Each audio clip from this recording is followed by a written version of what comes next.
Hi, and welcome along to AFTV News Daily. We seem to be having some little technical problems today, so apologies if you logged on earlier and you didn't get to see the show. We'd actually, I don't know what happened. But I'm here right now, and hope you guys are having yourself a great morning or afternoon, wherever you are in the UK or around the world. We are here now with AFTV News Daily, and first of all, got to touch on the sad news today about an Arsenal great who's not doing too great, unfortunately, at the moment, and that's Sansom, former left back at Arsenal, currently in hospital at the moment. The reports are that he suffered a head injury, quite a serious head injury, and he's in hospital at the moment. So all of our best wishes and praises go with him. It's not to do with the coronavirus, so I'm hoping that he's going to make a full recovery, and I'm sure all of you will be hoping the same thing as well. So get well soon to Sansom.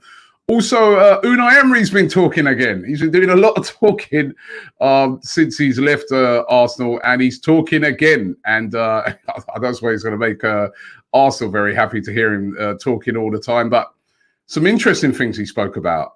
First of all, the thing he said about Nicolas Pepe, that he wanted to buy Zaha. He didn't want to buy Pepe. And that was really interesting. And he came up with some very interesting quotes on the Pepe thing, where he said, we signed Nicolas Pepe.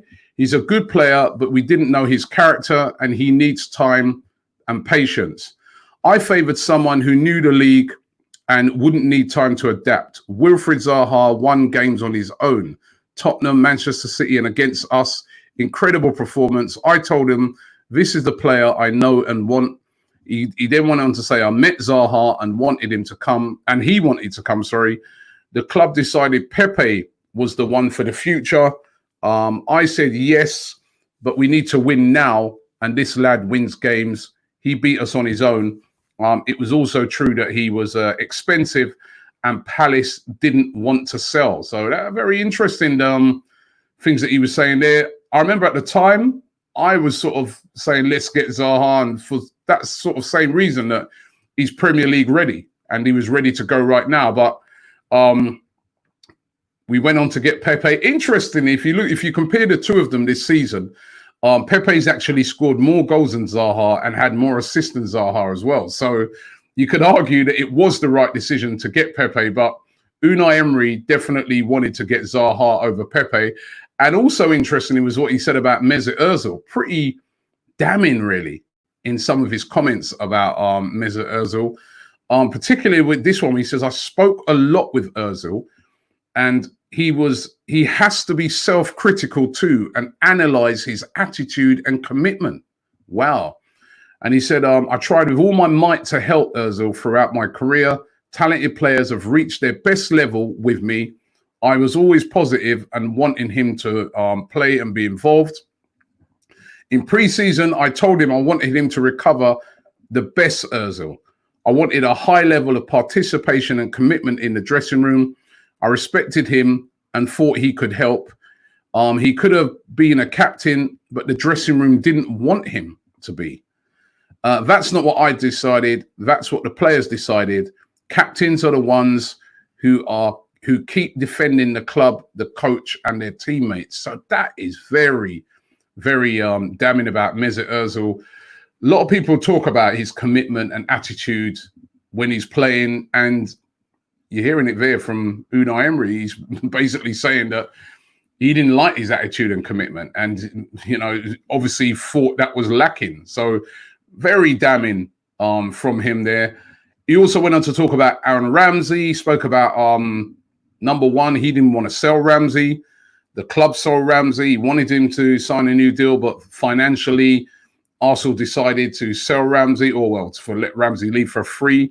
He spoke also about the fact that, the club was doing the team was doing really, really well up until when Ramsey got injured. Once Ramsey got injured, that really derailed things for Arsenal, and they ended up finishing outside the top four. He spoke about Xhaka, saying that, the decision to make him captain was 50% his and 50% the dressing room. Again, I mean, a lot of people at the time were saying that when is it that the players in the team are making someone a captain? He's trying to say it was a half and half decision. Listen, lots of really interesting comments coming out. But the one about well, those two in particular stand out is the Pepe one and also the Özil one. And it's not the first time the attitude of Özil's been questioned. I mean, questioned a lot of times by the fans, and pretty damning there, pretty damning by the manager. Now, the Bundesliga returns today. There's a game starting, I think the first game is up about 2:30 UK time, where it's going to be Borussia Dortmund versus Schalke in that local derby. And I was just thinking about players to watch in that Bundesliga. This guy's definitely one of the players that I'm sure, if Arsenal themselves, every Arsenal fan who are watching the Bundesliga are going to be scouting this guy, which is Upamecano at RB Leipzig. I'm sure they'll also be looking at Evan Ndicka, Frankfurt, 21, value around about 25 million euros. He's going to be one to watch.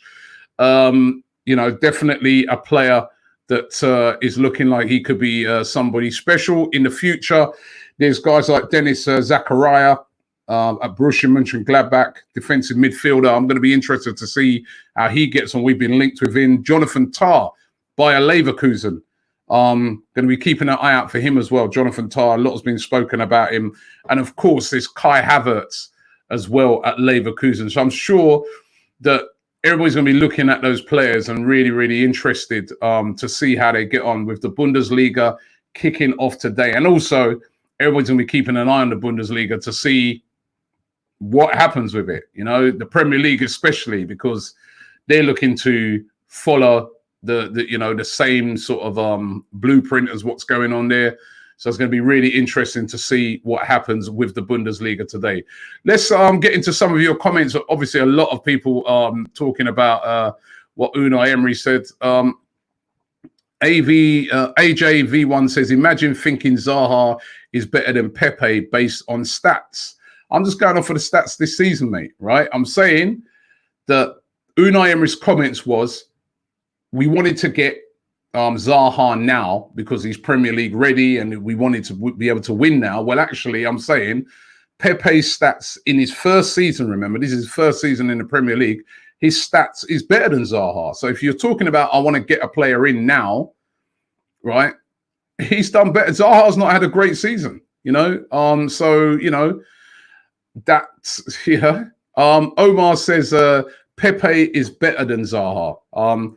Listen, it's still early in the career of Pepe in the Premier League to be able to say that, I think, because, you know, Zaha has been an excellent player.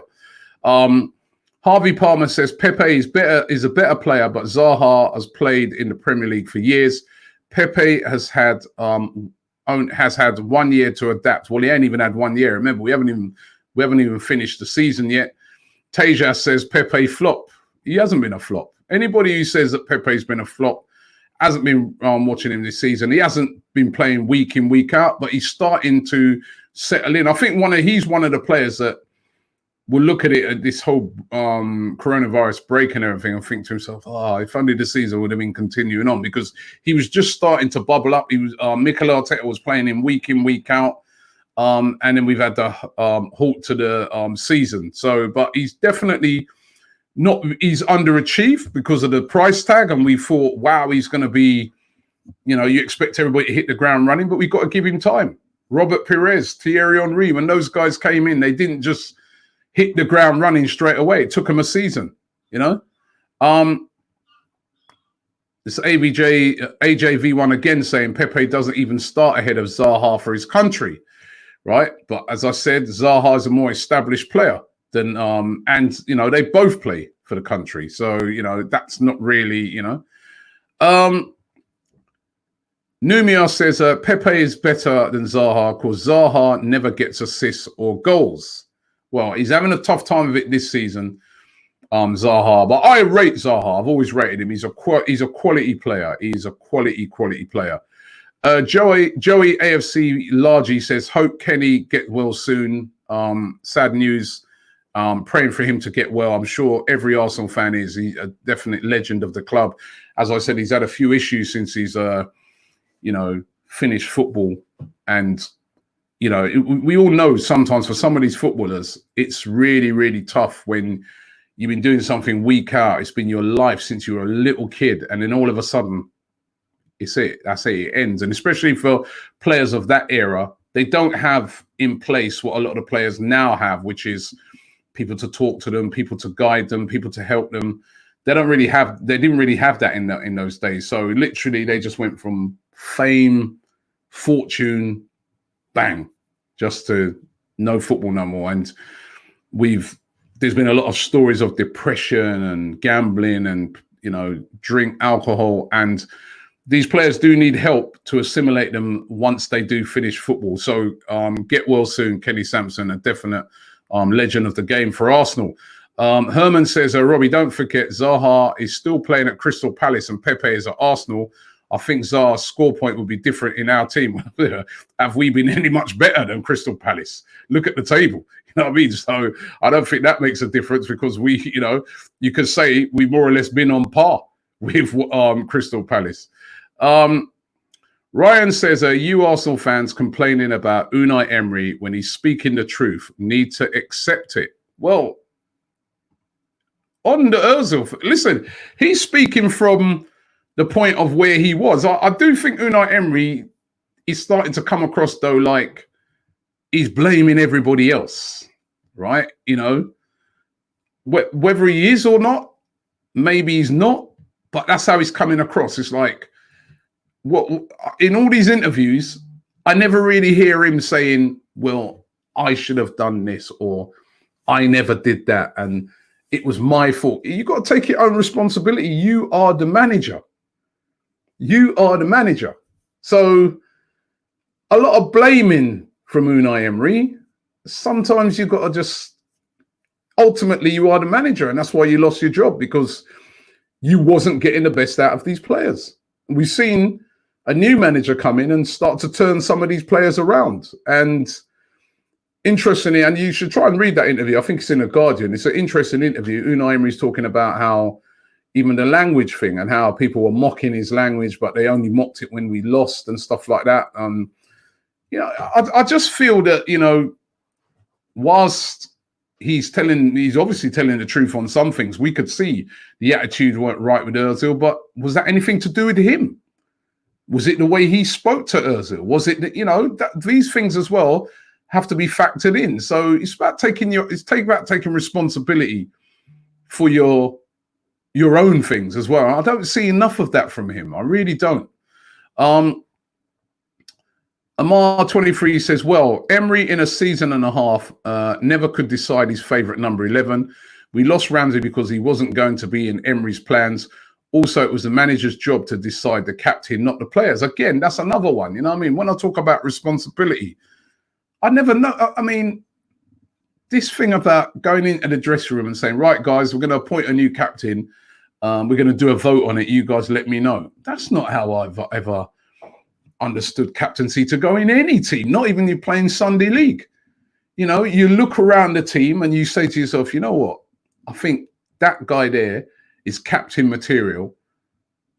I'm going to make him the captain of the team. You don't go and ballot the whole team. They might just go with a guy that is going to be the nicest out of them. You know what I mean? They might go with their mate. I couldn't see, say, for instance, at Manchester United when Fergie was there, I couldn't see if he went into that dressing room and he said to him, right, vote for who the captain should be. Do you think they would have voted for Roy Keane? I mean, they might have done, but they might have turned around and said, you know what, he's always in our bloody ear and getting on our nerves and that, man. Let's give it to such and such. That's the manager's responsibility. So I just feel with Emery, I want to see him taking a bit more responsibility for what happened, because, the season just literally fell apart last season when we should really not just got into the top four. We should have finished third, Mike Dennis says, why would Unai apply for the Arsenal job if he knew he wouldn't make transfer decisions? This, again, is a thing that needs to be addressed. Under Arsene Wenger, he was in charge of all transfers. He was in charge of everything as manager. That's the old school way of doing it. It used to be done like that at a lot of clubs. Practically all the top clubs now employ the same sort of system that Arsenal do, where you have a team that gets the transfers in, right? They sit down with the manager, they consult with the manager, but basically they buy the players now. And this is a model that's done at Barcelona, Real Madrid, Juventus, all that. They buy the players in for the club. I think that's because they realize that sometimes, managers don't last as long as they used to do. And basically, when they get a new coach in, the coach's job is to coach the players that they have in order to win. It's not like back in the day, like that was like 10, 15 years ago when a manager said, right, bought his own players. This saying, when a lot of managers go to clubs, where you hear in the media, where you'll hear pundits come out and say, well, it's not going to change until he gets all his own players in. He never gets all his own players in. A lot of players are bought by the club. Now, managers get different levels of consultation. The best way to do it, the best system to work, is to have a way where the manager has a lot of input into the players that he brings in. But it's not all, every top club is the same sort of system. So when he took the job, he would have known that. Pep Guardiola at Man City will know that there's certain players that he may want, but the club might not want, or they might want to get a player that, and then it's his job to, it's his job to manage that player. So this is not a unique system, and Unai Emery would have been under the same system. I mean, when he was at PSG, it was the same system. So he knew what he's getting himself into. So I don't think that's an excuse at all. Edge says Pepe is a selfish player. He wants to take on the whole team and he doesn't want to pass the ball. Well, he's had a lot of, not a lot, but he's had quite a few assists. I don't think he's a selfish player. I think he's just a player that sometimes holds on to the ball too much. And that's one of the things he's got to learn to do better in the Premier League. Lord's Official says Unai Emery was true. With many players on highways, most of them saw Arsenal FC as a retirement club. Good to see Mikel Arteta changing that and doing what Emery failed to do, which again, he's right. That's one of the problems that I think Unai Emery was trying to address that. He really was trying to address that. He could see that there was a lot of players, including Ozil, that looked too comfortable at Arsenal Football Club. It's been a complaint about Ozil for a long time. He's too comfortable. You can see it in the way he plays, right? He's not being pushed hard enough, or he's not pushing it, as Emery says, he's not pushing himself hard enough. He's a world-class player if he wants to be, and definitely Unai Emery, I think was trying to change that attitude. Mikel Arteta's come in and he is changing that attitude. You can see it. I think the players who ain't going to want to ride with that will be gone. He will get rid of them, and I don't think he'll be scared to get rid of them.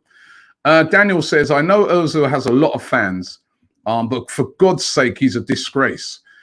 We don't need to build an Arsenal team around him. He doesn't press or tackle. Look at the players in the Premier League playing at his position. Ozil out. Oof, that's a bit harsh. Ankit says, the model of business in football and transfers has changed. I think our head coach has a say, but ultimately Raul, Vinay and Edu make the final decisions. Well, how it should work in perfect harmony is that it should be down to all four of them. That's how it works in perfect harmony, that all four of them, and the manager, I think, should always have a major input because he knows what system he wants to play. But teams buy players, and sometimes they buy a player and they're like, yeah, we're buying this guy. We want him to work. It's not always the best thing to do, but it happens. Ranks Lloyd, he says, if Ozil goes, buy Havertz. Now, that's a guy that I'm going to be closely looking at today when the Bundesliga starts. How is Havertz going to get on? I'm going to be really interested to see how he plays. Of course, a Bayer Leverkusen and Bundesliga starting back today. Sorry. Ibrahim says, people talk smack on Pepe, but he's played under 3 managers with different tactics and has had no season. Just give him time and he will adapt, please. That's a great point. It's true. 3 different managers he's played under in one season, and each one of them has come in and, it's been a stop-start season for him. And then now coronavirus. So I think he's going to be a good sign. And I really, something about that guy, I think he's going to be a special player, but we've got to give him time and we've got to play him in the right positions. Kartik says if Pepe was good enough, he would have hit the ground running like Bruno Fernandes. Not every player hits the ground running. That is a ridiculous statement. Sorry, Kartik. No disrespect. Thierry Henry, the greatest ever player, in my opinion, to play for Arsenal, didn't hit the ground running. Dennis Bergkamp, also, if not Thierry Henry, was the greatest player to play for Arsenal. One of those two did not hit the ground running at Arsenal. Those are great players, our greatest players. They did not hit the ground running at Arsenal. And you can look around the whole of the Premier League, even right now, and there are many players that did not hit the ground running at their club. There's other players who hit the ground running, started off first 6 months, did well, then haven't really done anything since. It's about consistency. And some players, particularly sometimes when they come from abroad, they need time to adapt to the Premier League. It's a different type of league. It's a different country. You got to settle in. So I'm sorry, just because Bruno Fernandes, which he's done brilliantly, he's hit the ground running, right? Not every player that turns out to be a great player in the Premier League hits the ground running. And as I said, there's two of the greatest examples you can think of in Dennis Bergkamp, Thierry Henry, and Robert Pires. All three of them did not hit the ground running at Arsenal, but look what they did. Patience is something that is required here. Connor Stephen 94 says, I think Arteta should get rid of him. I think he's on about Ozil now. And buy Grealish or Maddison. Both work harder and create more. Ross Taylor says Pepe has had to play with 3 different right backs this season. Give him a break. That's true. Alexander, though, says Zaha is a winner. Pepe, not so much. What else? Loads of comments coming in. QA Gaming says, if we had Pepe and Zaha, who would you like alongside them? Well, Pepe, Zaha with Aubameyang down the middle. That wouldn't be too bad, would it? You know what I mean? That would have been a decent team. Oh, there was one comment. I just wanted to get that comment with a guy was saying about Pepe coming from the inside. This man says, well, Robbie, what's the point in scouting players if we don't have the funds to spend on them? Well, listen, I'm doing it. I'm saying all Arsenal fans, when the Bundesliga's on, scout around, have a look at players, see which players that you think would like to come to Arsenal. I'd love to hear from you guys to find out which players you're thinking of. But I was looking at, I did a little list, as I said Evan, then Dicker at Frankfurt, because we've been linked with him. And I don't know a lot about him. You know, he played against us and that, but I want to see more of him. So I'm going to be interested to see him. Obviously, Upperman Kana, we've seen a lot of him anyway. Tolisso has been linked with us from Bayern. He might not even be playing because he's had a lot of injury problems, but if he does, I'd like to see him. That Dennis Zakaria at Borussia Mönchengladbach. I have seen him play quite a few times for Switzerland. Looks a really, really good player.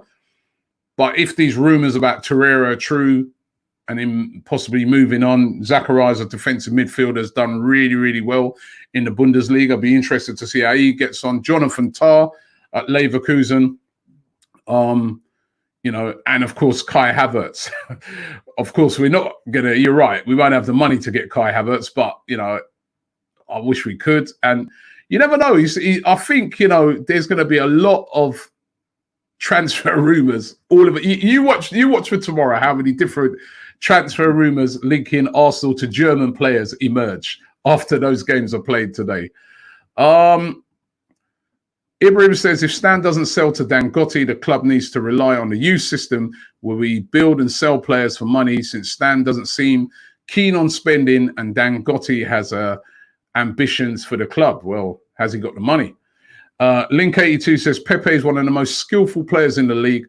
Arteta has already worked with wingers like Sane and Sterling. Pepe will be a world beater. Well, if he can turn him into a next Sterling, you know, or Sane, that would be great. Ankit says, what club do you or will you be supporting in the Bundesliga? You know, I've got a little soft spot for Dortmund because, you know, we went to watch them play that time. My friend over there in Germany is a Dortmund season ticket holder. Interestingly, he was telling me that the fans are all boycotting watching it on TV. That's really interesting. And I'm trying to see if I can get him onto the show tonight, because I want to find out more about that, why they're doing that, you know, getting the exact details. But that's what he's apparently, a lot of fans in Germany are boycotting watching the game on the TV tonight, or today, should I say, in the Bundesliga. So that's really interested. And we're going to get a couple more. Jamsev says, don't get Zaha, he's overrated. Get Miller Rashica from Werder Bremen. Well, we're not going to get Zaha now because we've got Pepe. We don't need nobody else in that position. Now we've got to work on Pepe and get him up to speed. This was the one I was looking for. Saf Ali says, Pepe comes inside and get the ball on his left. Zaha is an out-and-out winger. Pepe is coming inside. He's not fit to play with a 4-2-3-1, but good in a 4-3-3. We frequently find Pepe and Ozil in the same position. There's been a lot of talk about Pepe playing more centrally, you know. Notorious 7 says, Pepe reminds me of Neymar Jr. Back in Santos. A one-man army. I prefer Zaha, but let's give him time. We definitely need to give him time. Madoop says, from South Africa here, can you drop a comment where us South Africans can watch the Bundesliga, because we don't have the TV rights in South Africa? I'm sorry, I don't know. I don't know if they're showing some of it on YouTube, because there's talk of doing that for the Premier League, but I don't know. But no, I really don't know if they're going to be showing it in South Africa. Sorry, I can't help you on that one. And let's get this one as a final one. Gilbert says, if Pepe, I like Pepe, but I wish people have been a bit more patient with Joel Campbell. Whatever happened to Joel Campbell? There was no patience with him, was there? Thanks for watching the show. Don't forget, we're going to be back tonight with the News Daily, and we'll be taking a close look at what happened in the Bundesliga.